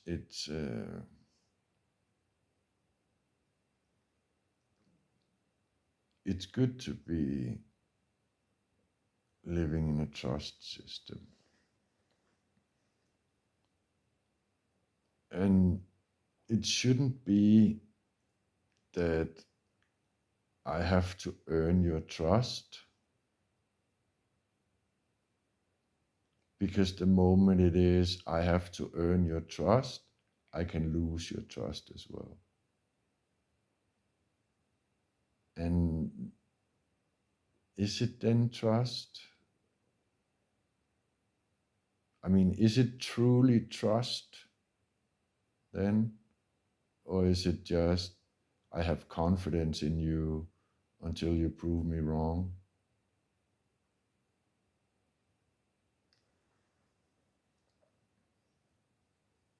Just because something, whatever it is, didn't happen, no matter how important that thing is to one or other or anyone, that shouldn't mess with a trust bond. I mean, unless someone purposefully is pissing straight up and down you, there isn't really a reason to cut a trust bond. And personally, and I'm not lying, I wouldn't even cut that trust bond or that bond in trust as or because I would trust that person to be them. That's where I would put the trust then. I think we have so many things that we put the wrong places. Like, for example, you're supposed to be selfish, but you're supposed to be selfish the correct way because that gives you the best possible existence. And the way that you're supposed to be selfish is not scraping everything for yourself. You're supposed to be selfish in the way where you help everyone else, because then you know for sure when you need help, when you're in trouble, some of them will come running and help you. Not all of them. And if you expect all of them, you're a fucking idiot. Or you're at least acting like one, because no one can be an idiot. They can act like one. If you are something, you cannot change. So, if you once hear something intelligent come out of someone, they cannot be an idiot. They cannot be intelligent if you hear some idiot stuff come out of them. They can just be a human being. And we are all idiots, stupid and intelligent and all of it at the same time, because we have so many areas of knowledge existing in this world, and I don't even know fuck all 1% of it. And I have done everything I can in my 900-year long life to try and experience all of it. And I reached 1%, or not even 1%, right? So you will always be stupid idiot with 99% of whatever the fuck is going on, and intelligent with 2 things. That's just the way it is. Don't put it on people. It's not anything to do with them. The moment you say someone is stupid, someone can take you and put you into any environment that you don't know fuck all about, and you're stupid. So what you're saying is, they are me in a situation I have no balls to go into. But they had the balls to go into it. You're just so afraid that you're like, no, no, stay out of my room.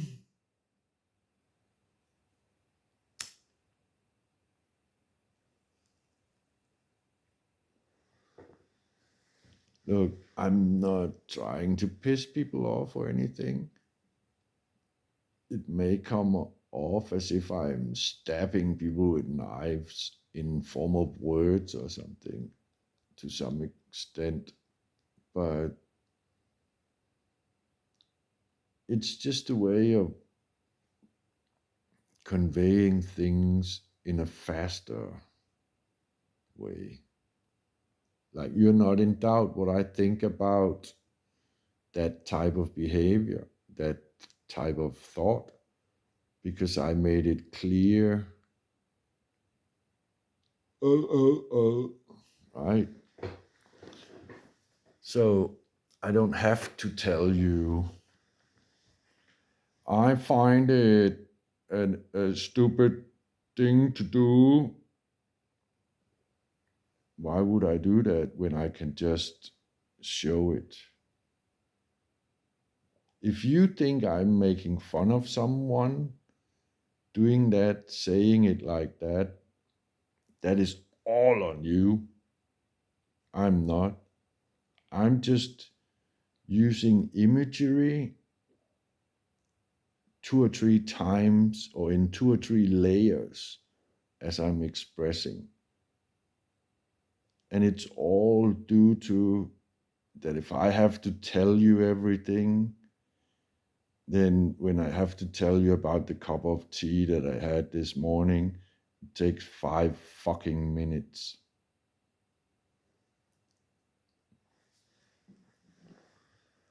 Why should I do that? Why should I talk that long time? I'm a Danish person. I live on top of the fucking Germans. You think I can't try to be effective? We are so direct in Denmark that people think we're rude, and we're not. I don't want to fucking waste my time. Have you seen all the things out there? Don't you want to try any of them, or you want to sit here and have a conversation? Which, of course, in the end isn't even a conversation. It's just people breathing words then. So let's get it over a little faster sometimes, right? And slow down other shit in like development out there. How about all the development in here? Can we do that? Is that something you're interested in?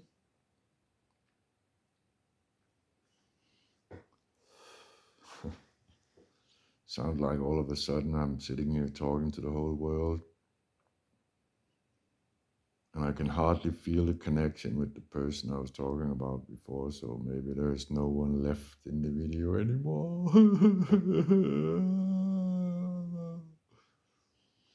Nah, it's all good. It's all good. There is only goodness.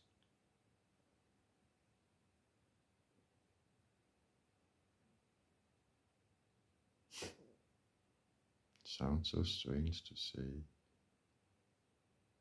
So because I can, when I'm saying that, I can see the things that I don't like. Not as in that I don't like, but that are not for me, right? But we put I don't like on them rather than no, this is not for me. Enjoy, right? So fun. How we spin ourselves into confusion.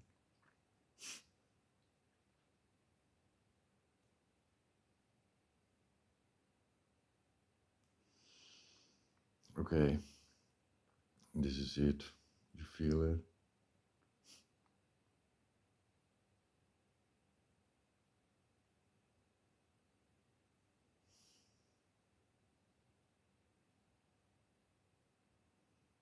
Well, it has really been nice.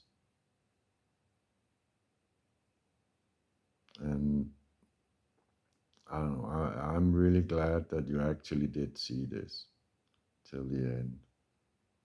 Whoever you are,